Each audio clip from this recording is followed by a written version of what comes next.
Welcome everyone. My name is Jay. I am a communications manager with Quantstamp, and my talk today was created by a few of us, and it is about the nature of immutability in the wake of CREATE2, CREATE2 is a new opcode that was created in order to enable useful off-chain scaling solutions. CREATE2 changes the way smart contract addresses are created. They're actually created before CREATE2, when the original create opcode, the Ethereum state influenced the smart contract address that a contract was deployed to. Now, with CREATE2, this is no longer the case. The Ethereum state is no longer required to create the address that a contract corresponds to. CREATE2 also enables something else that was previously impossible.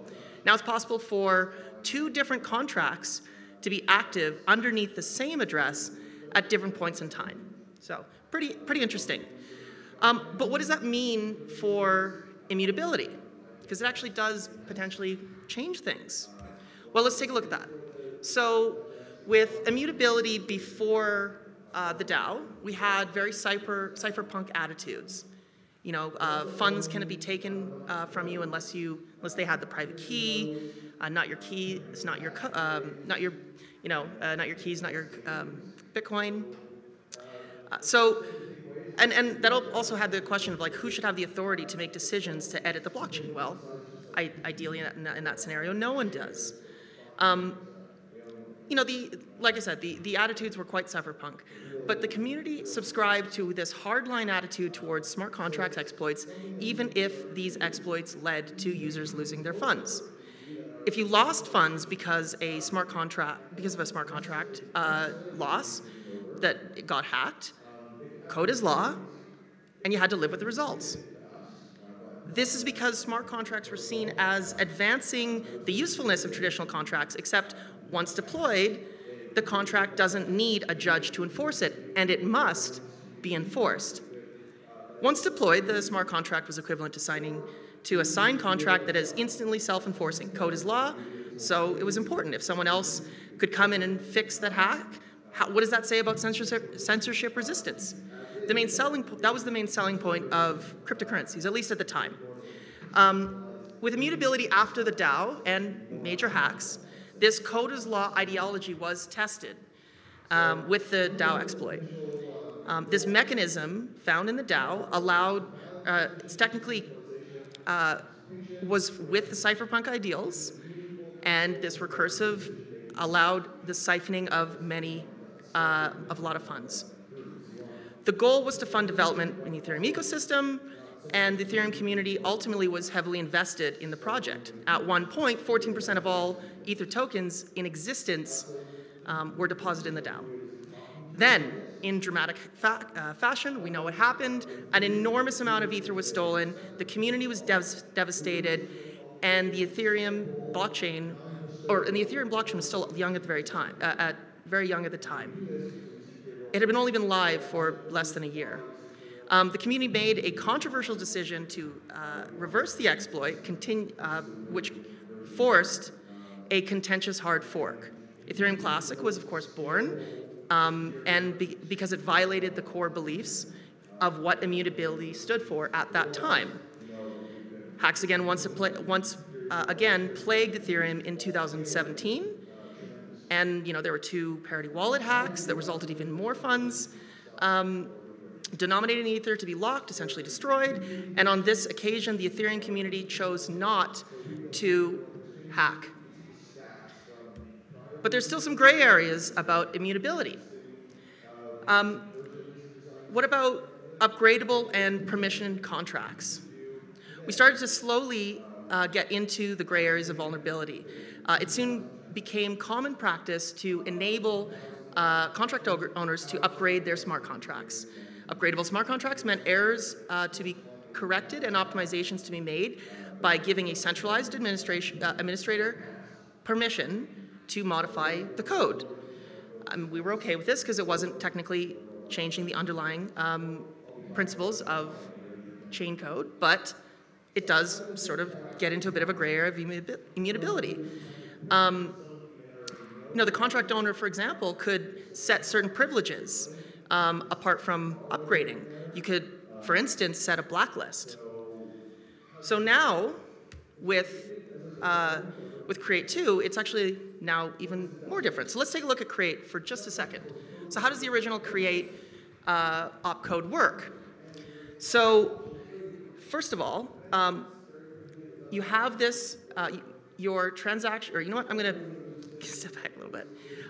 In the next evolution of CREATE2, CREATE2 is an opcode that's used when you want to publish a smart contract. CREATE2 is useful because it makes it easy for developers to generate a large quantity of smart contract addresses before the contract is deployed. But then how does the original CREATE opcode work? Before a smart contract address is calculated using the address of the smart contract deployer, then the sender nonce, and the value based on the storage on the blockchain. If I attempted to redeploy the exact same smart contract immediately after I deployed the first one, it would have had a totally new address because it would have a new nonce, and it would have a new input value to calculate the smart contract. So we have the nonce with the sender address, and at the same time, contract address is created, and contract storage is created, and it's all deployed, all at the same time. With CREATE2, actually this has changed. What you have,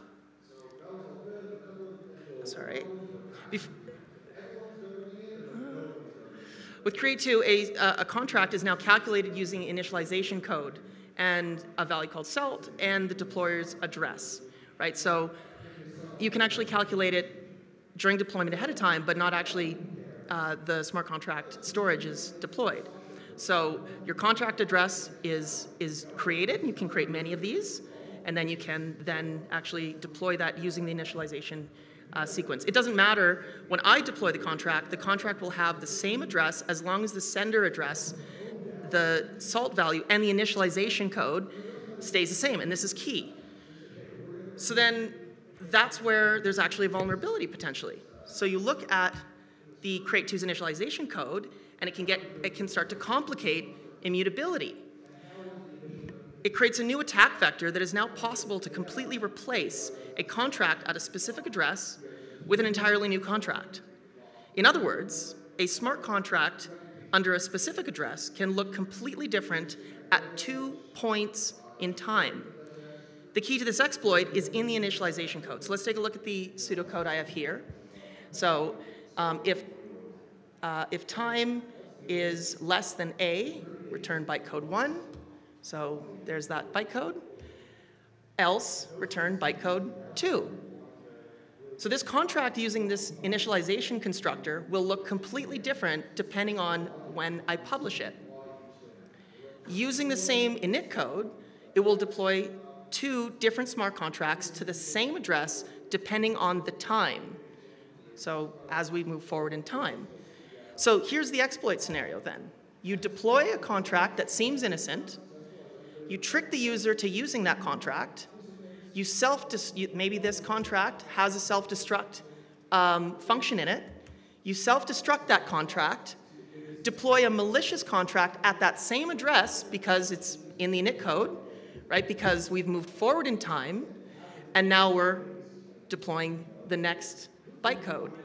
And so now users are actually interacting with the same address at the app layer, what they think is their contract, but actually the underlying bytecode and in the contract storage has changed. So that actually changes, again, our idea of immutability. So who's responsible for immutability? Users can now unknowingly interact with a smart contract that might look entirely different tomorrow. And what does that mean for immutability? Immutability has gotten a little complicated. But will users care? Are they even technical enough to look through the initialization code and figure it out? Users ultimately want to barely feel they're using the blockchain. Like in Web 2, many future users just expect it to just work, which is fair. But if you're a user expecting it to just work, but you're also told that there's this immutability function of this entire system, you're going to use it, it's going to look like it worked, but maybe your funds are actually taken in this scenario. So ultimately, it is up to the projects themselves to protect their users. If they have a lot at risk, if something happens that is outside of the expectations of the users, they will lose trust of the community and develop and move on to a different competitor. So there's a lot of at stake when the consequences are so high. So, what do you think? Oh, sorry. So what do you think about immutability? Where does your feelings about immutability lie? Does it just stay with the chain code? Or does it stay with the overall interaction with blockchain? If anyone has a question, this is the time to ask. But if not, no worries. But in any case, this talk was made possible by research engineer on our team, Martin Lee, with some prior research he found. Julie Martinez, a person on the communications team with me, and it kind of came out of a discussion that we started to have. So please feel free to reach out to me or any of my collaborators. And of course, you can check us out at quantstamp.com/solutions. Thank you.